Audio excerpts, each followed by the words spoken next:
Welcome to another episode of the Frustrated CEO podcast. Thanks so much for joining us. It's been a little while since we recorded our last episode, but we are all back together. And by we, I mean my colleagues and I. My name is Patrick Lyons. I am one of your co-hosts here with my two colleagues, Patsy Feeman. First and foremost, because you're more important than the other, obviously. Hello, welcome back to you. Good to see you again. Thanks. Good to be here. Yep. And then so does that make you last and least, Leb? I think that's what I'm saying. You're doing a great job of creating today's topic. It's like, yes, it's a great point. I am. Okay. All right. Fair. I have not created psychological safety. Leb, it's so good to see you again. Since we last had you on the show, you've traversed the world, spent some time with family in other countries. We'll have to see if you can weave some stories into that. But welcome back to you. Good to see you again on the other side. Thank you. It's really good to be back. Yes. So listener, today, our topic is psychological safety. As we were preparing for today's show, as we were trying to determine what should we be talking about, we are always trying to stay up to date on what is keeping you, our listener, awake at night. What is frustrating you, the senior leader? And one of the common threads that runs through a lot of these frustrations, a lot of the issues that are keeping you awake at night is let me say that differently. One of the things that keeps us from addressing the frustrations is the lack of psychological safety, the ability to say whatever needs to be said in the room. So, Leb, I'm going to kick it to you. I tend to think of you as an expert in this area. Why is psychological safety being talked about so much these days? That's a good question, Patrick. I think we can attribute some of it to that we're 3 years into hybrid work, and the way we connect is different than it's been before. There's a lot of people who are working remotely, but I think it's always been a topic. It's just maybe not risen to the surface as much as it has right now, because what happens when someone doesn't feel safe and safe enough to, responsibly say what needs to be said from their point of view and from their role, their responsibility. I know I've been there before in business meetings where I'm like, I don't know if I want to say that. Mm-hmm. I have not been feeling too safe lately, or I don't feel safe with this group of people that are in that meeting. So I'll kind of kick it off with, what's missing when psychological safety is not intentionally in place? And one thing in general you can say is missing is information. There's going to be information withheld because someone might have a piece of information that's critical to making a good decision or to driving alignment, and the alignment, that's necessary to deliver on something. And if they don't feel safe and they withhold that information, then we may be off on a journey that is already doomed to not be successful. I actually just saw that today. I saw earlier this morning, I saw a clip from Simon Sinek, who was saying, he introduced it by saying, "I'm an idiot." Those were his words. Simon Sinek said, "I'm an idiot." He said, so when I'm in a room of people and I don't understand, I'm comfortable being the person to say, I don't understand what's happening here. And he shared an example of exactly that, having the courage to speak openly and say, "I'm an idiot." And then after he did that, everybody in the room followed by saying, "Yeah, I'm glad you said something because I didn't understand it either. Yeah. And that speaks. So sometimes, the reason for bringing that up, the lack of psychological safety may not always have to do with fear. Well, I don't know. Well, that's a question. What is it rooted in? Why don't teams have psychological safety? It's not always something nefarious. Like if I say something, I'm going to be punished. Sometimes it's, if I say something, I'm going to be embarrassed, or I'm going to feel like an idiot. I don't know. What are some of the reasons? Why do teams lack psychological safety? Well, I know everybody here has something to say, but I'll just jump in with a couple of things. One is I don't know that everybody even understands the purpose for why they've been gathered together, whether it's remote or in a Zoom meeting or whatever platform, Teams, whatever they use. And so it could mean that psychologically I don't feel safe because I'm not clear about what I should offer. And uh, we've seen plenty of examples of that. I think another is kind of old school, but hierarchy. You know, if am I out of place if I'm on the front line and a general's in the room and I have information that I think is important or disputes what we're talking about or offer a different point of view. Can I say it? So if we don't intentionally, as an example, level the playing field so that every voice matters and every voice can be heard, there's going to be things that I mean, I can speak for myself. I've been in meetings like that where I'm going to hold back perhaps something that's important. Mm. So leveling the playing field is important. Yeah, I think if especially in an organization where hierarchy has been viewed as some kind of, and there's some maybe you can call it a stepped up permissions level or something. I need to know that it's okay for me to offer and it's safe for me to offer my point of view or my experience or my interaction with a key client that someone else in the room hasn't had. Mm-hmm. So if you were going to get practical, if I'm a CEO, if I'm a leader listening right now, and I know that that's happening in my organization, how do I level the playing field? How do I remove the hierarchy, the barrier of hierarchy in a mixed room of people at all levels? How do I create psychological safety and remove that barrier? Well, there's a lot of there's a lot of answers to that question. It could be I just say so. I just ask for it up front. Yeah. Like, hey, this is important or this client's important, and I may hear things that I don't want to. You may think I don't want to hear, and you report to me, but I want to hear it. So it may be an invitation. It may be who knows, the way somebody's dressed. Like I'm taking my sports coat off, I'm rolling my sleeves up, or it can be as something like that. It can be, hey, let's create safety intentionally with and what we refer to as the safety net. And create a safety net where it's like no comment is a fatal fall. There's always a safety net underneath it, and then so those are just a few things. Past a year in a lot of meetings. What would you say about that? Well, there's two different directions I'd go in. One is what are the values of the organization and what's the culture? Yeah. So if we're actually living our values, and one is everybody is a contributor, we're a learning organization, or there's a deep level of trust, and there's already the container then for these kind of conversations. The other piece, I like what you're talking about in terms of the leader being willing to be vulnerable, is that I think that's a real key piece as well, is that leaders don't have all the answers, whether it's the team leader or the CEOs out there.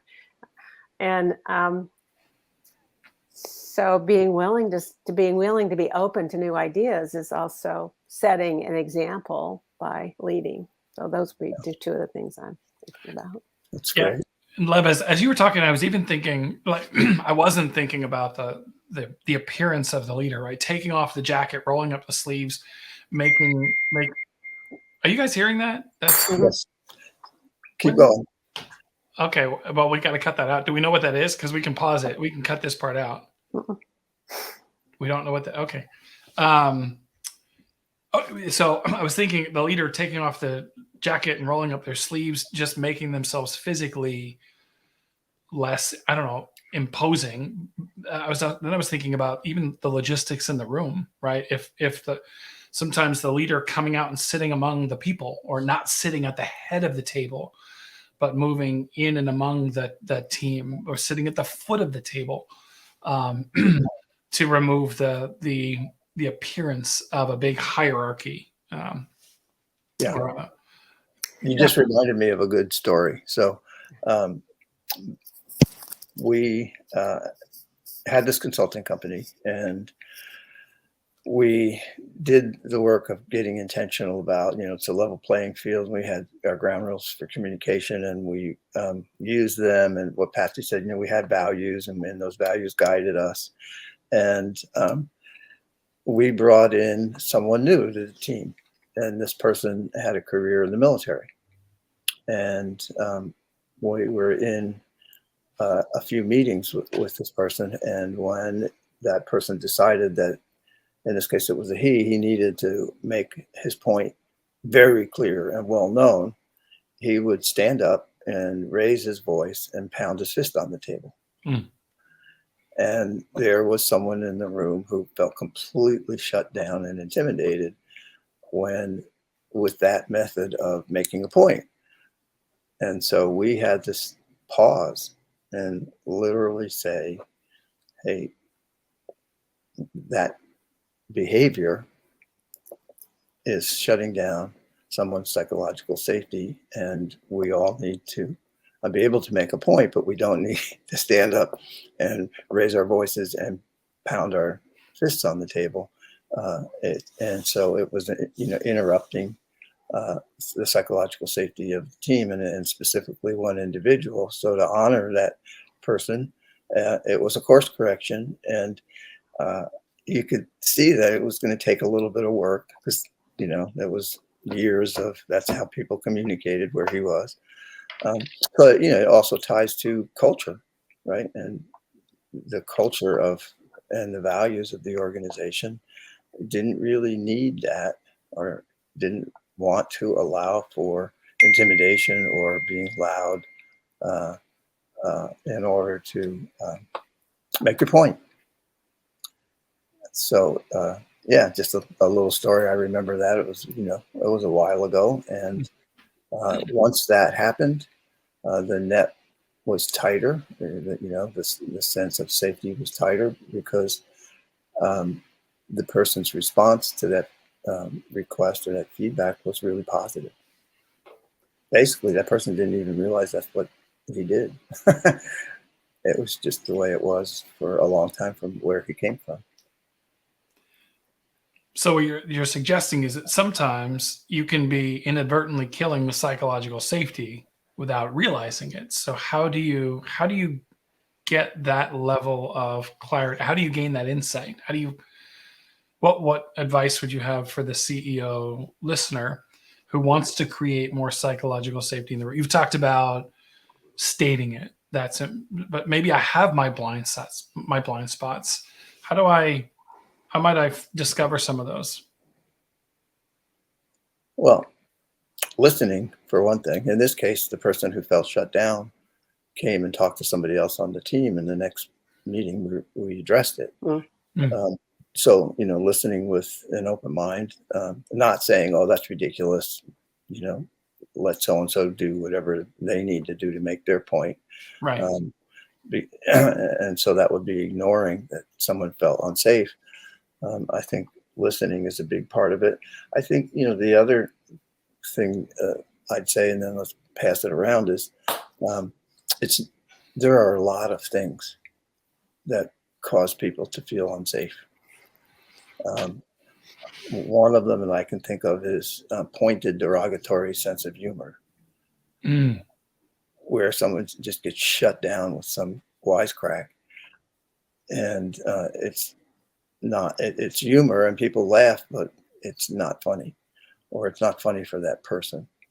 And so a leader at times has to also recognize, I'm a leader. I have a job to do.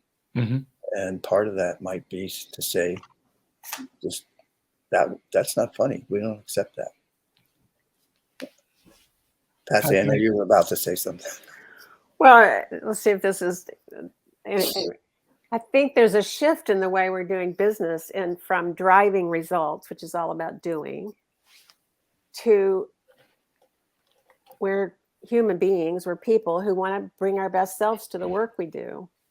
And I think that we're kind of at this teeter-totter moment with I think they say 5 generations in the workforce right now. And certainly the younger generations are wanting to get and receive value from the work they do. You mentioned Simon Sinek earlier, Patrick. He says, if you don't recognize you're in the people business, then you don't have a business. And what we're talking about here is, as a CEO, what do I care about? Hopefully most CEOs care about their people. First and foremost. And so there is a shift in awareness in what drives our business. I think that's one thing. Yeah, I agree. I think to that point, then if you go into the meeting or the conversation or the strategic planning, that's where we focus a lot on creating psychological safety at the start of the meeting, because how can you possibly create a strategic plan without making sure that you are all aligned first, right? And you can't get aligned if people are withholding critical information because they don't feel safe to say, that's a bad idea, or I don't think that's going to work, or these are some concerns and reservations I have. So as a leader, if you're in the people business and not in the driving results business, then when you go into the meeting, the conversation, whatever it is, that's the goal, is how do I engage these people? How do I create space? Listen more. Lev, you've suggested that. But I think there's an intentionality that a leader has to have, a mindfulness that a leader has to have. I'm not just here to contribute. I'm here to make sure everybody here is contributing, that everybody has equal time, equal opportunity to speak. And if I see anybody sitting on the sidelines, I mean, Leb, is it okay? Do you break psychological safety by asking somebody to participate? Right? What if I'm sitting on the sidelines and I don't want to speak, and now you've called on me? Does that make it psychologically horrible? Or is it okay? How does it, because I would envision that as the leader, that you are trying to invite everybody in. And is it okay to do that? Or do you just let people continue to be on the sidelines? What do you do? Well, I mean, that's such a broad question that I can answer it in a bunch of different ways. But I think one thing that comes to mind is some people. So go to profiles, know your people. Some people are more introverted, and some people are very extroverted. And so for the extrovert, they talk to think, and for the introvert, they want to think before they talk. So if you know the makeup of your team as a leader, you have a better sense of how to invite participation, right? And some of that might be, as I understand, and maybe I haven't been putting the agendas out very much before the meeting happens. Well, that's a disadvantage to someone who wants to process what's in the agenda and come prepared. And, if there are lots of reasons why a leader might call around the table for more participation, but also maybe it's okay to say, I'll pass for now, please come back to me. And if that's acceptable, then, that person is not feeling like they're put on the spot, or their the psychological safety has been hurt in some way. Patsy, I keep looking at you knowing you have something to say, so let's hear it. As Patrick was talking, I think before we started recording, about the value and awareness of how do we presence ourselves? How do we show up? So it's not a one size fits all. So we're going to need different ways to presence our question with different people. I also think that it's about how do I create, we talk a lot about meeting our clients where they're at. So How do you create a common space or a space so I can connect with you so that you do feel safe in this container of safety? So it gets complex pretty quickly for especially a lot of us or a lot of CEOs who are used to, directing and are used to, and that approach is not going to continue to be as effective as what we're talking about here. Yeah. Yeah. Then trust and trust Mhm. currency kind of comes in as well, right?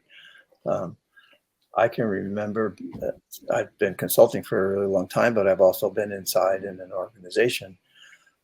And I can remember, a period of time, just as an example, where the leader was always so busy that the one-on-ones were always canceled.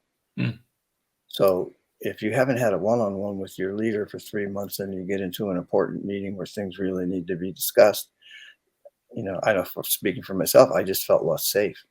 We didn't have the connection. We didn't have a flow in our relationship. And if the relationship suffered, and also, to some degree, you don't feel particularly good about having, your one-on-ones canceled over and over and over and over and over, Mm. you come in more hesitant. So if you're a leader out there and you're thinking about, what's the rhythm of my touch, my relationship, my understanding with my people, and then, important meetings coming up. If you've been ignoring that, you're likely to have lower psychological safety and a less productive meeting than you want. Mm. So we've touched on this a little bit, but I'd like to hit it kind of straight on. What do you think it's costing CEOs by not creating a space for psychological safety where people can bring their highest and best? What's it costing them? Well, I mean, a few things come to mind right away. I mean, one is in the area of retention. Um, you know, People aren't willing to stay in places they don't feel safe, and if they do, that's the whole quiet quitter episode we Yep. had, Mhm. right? They might be Yep. just doing just what's required and not really enthusiastic about taking it to the next level or taking themselves to the next level. And there's a cost there.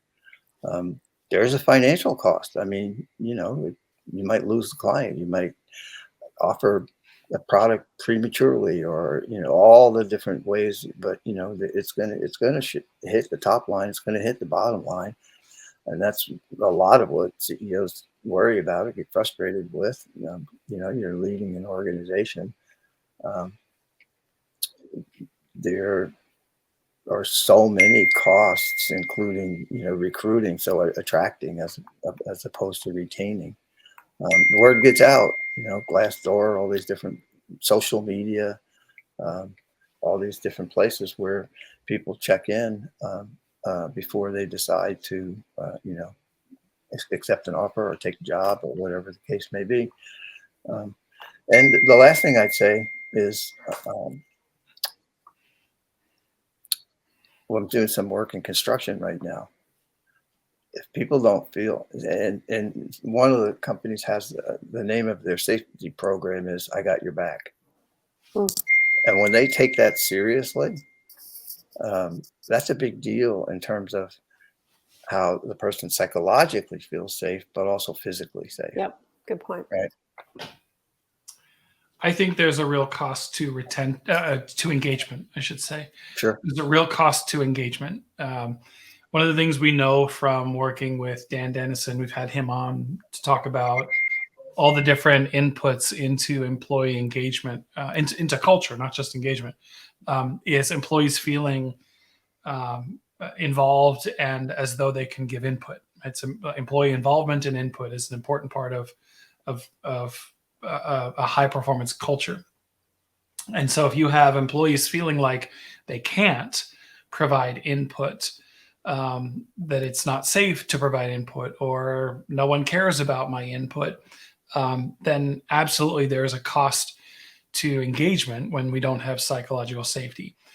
And I think every leader, every listener knows the cost of disengagement in her Mhm. or his organization.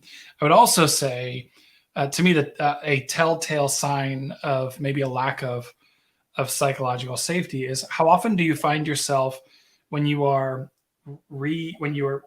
either rehashing, not rehashing, peeling back, you're doing a lessons learned, right? Something didn't go, we made a mistake in the organization. We did something wrong. We went down a path that we ultimately realized was the wrong path.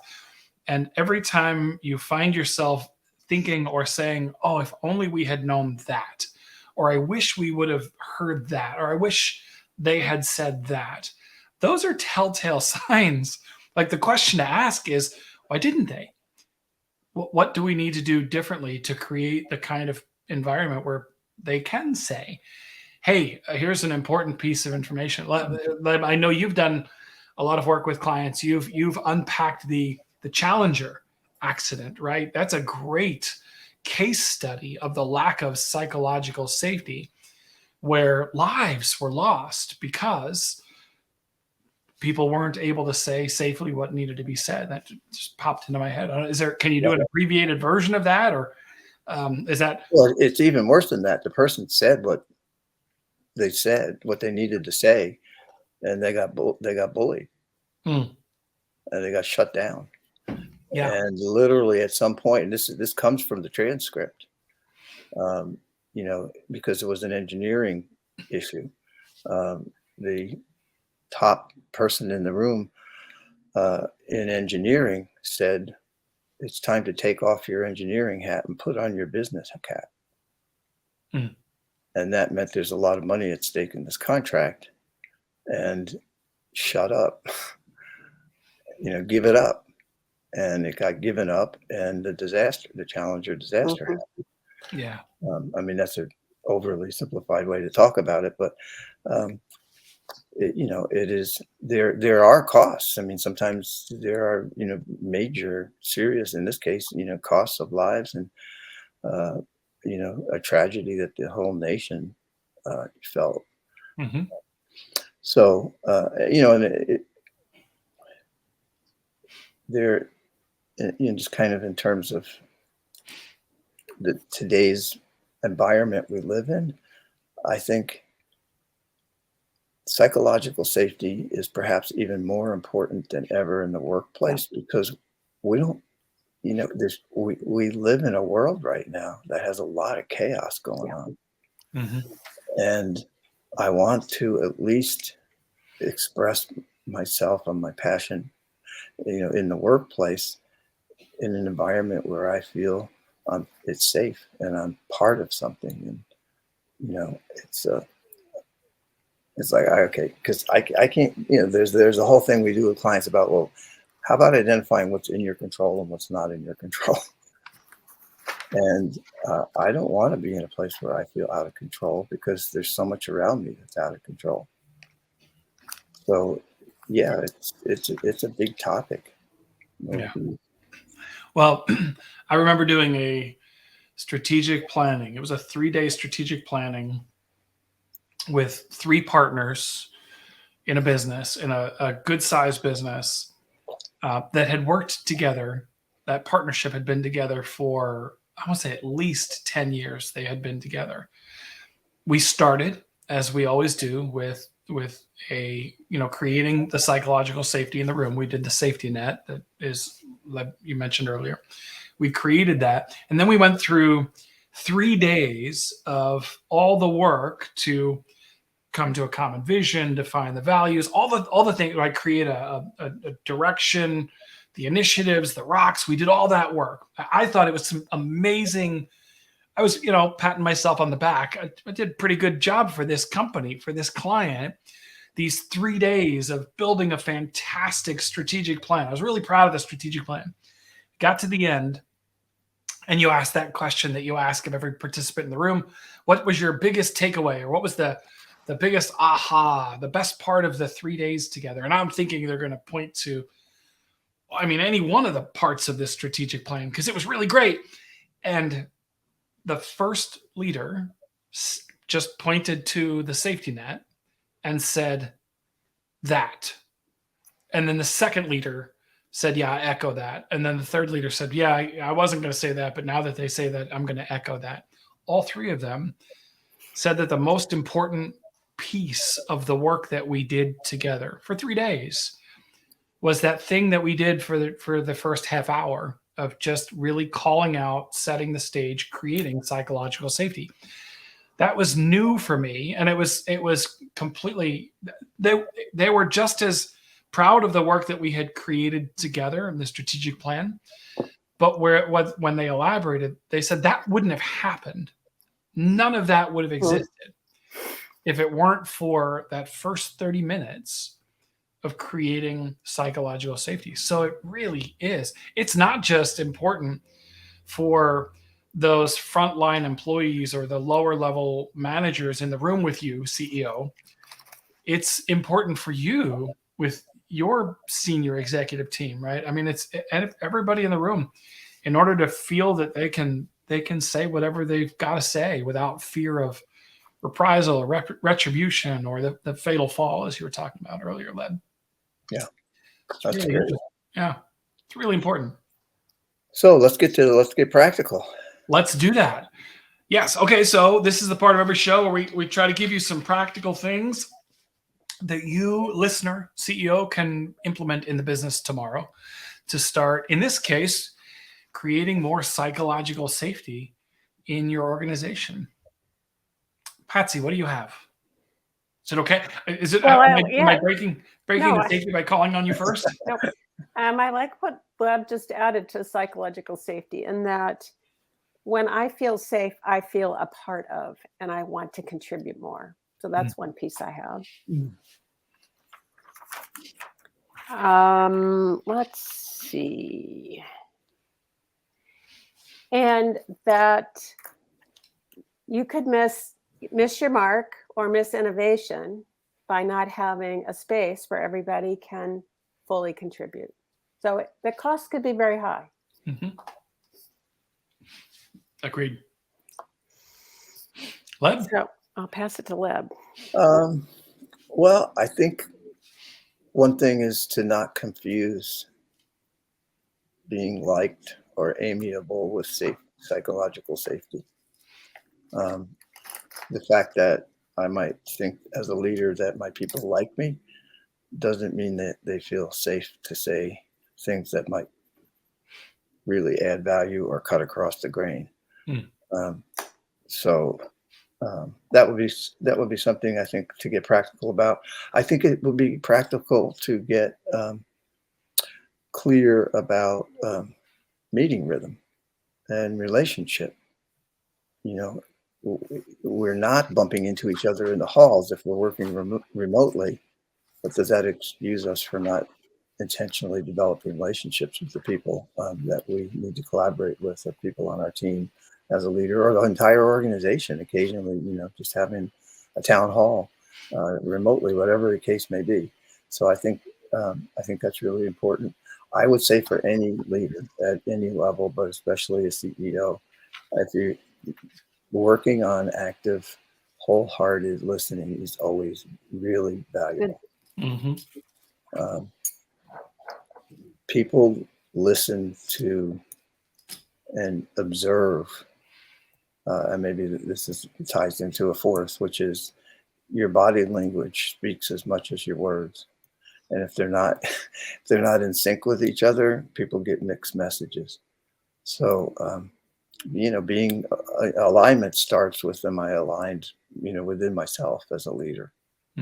And am I delivering on my role and responsibilities, or am I just directing and asking other people to deliver?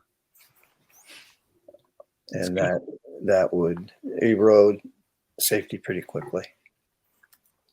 Good. I have a couple I'll add. Leb, you talked about forging ahead in a meeting without psychological safety means you very likely won't have all the data. And so if your goal is to make more data-driven decisions, then you're going to have to find a way to create more psychological safety to get that data.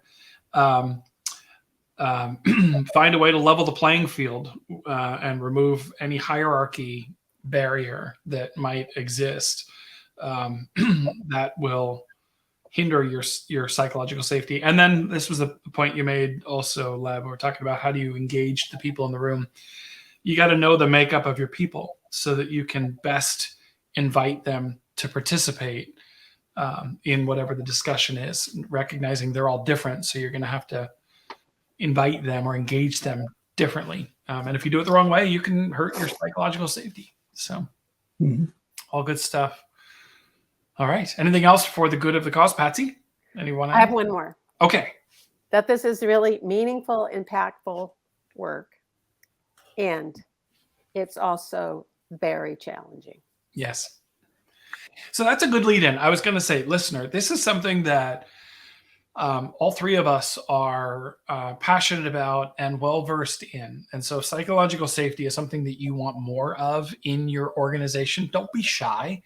Connect with us either individually on our own LinkedIn pages or collectively on our LinkedIn page for the Frustrated CEO. If you're not following that, then please go to LinkedIn, do a search for the Frustrated CEO and engage with us. This is something that, like I said, we're passionate about and well-versed in, and we can help if you are wanting and needing to improve it in your organization. I think that's it. Have we come to the end of another episode? Anything for the good? I see nods. You realize our listeners can't hear you nodding. Right? Okay, I'm just making sure. Yeah. You know how podcasts work. Okay, listener, thank you for sticking with us to the end of another episode. Please do like and share this episode. So make sure you're subscribed if you haven't yet. Connect with us on LinkedIn, as we said, and check out thefrustratedceo.com, which is where you can find this episode's companion Let's Get Practical, that thing we just did, as well as all the previous episodes and their Let's Get Practicals as well. Leb and Patsy, thank you both for being fantastic co-hosts and the knowledgeable people that you are. You're welcome. And thank you, whoever is listening, for listening. Take it to heart. There's good work to be done. Yeah.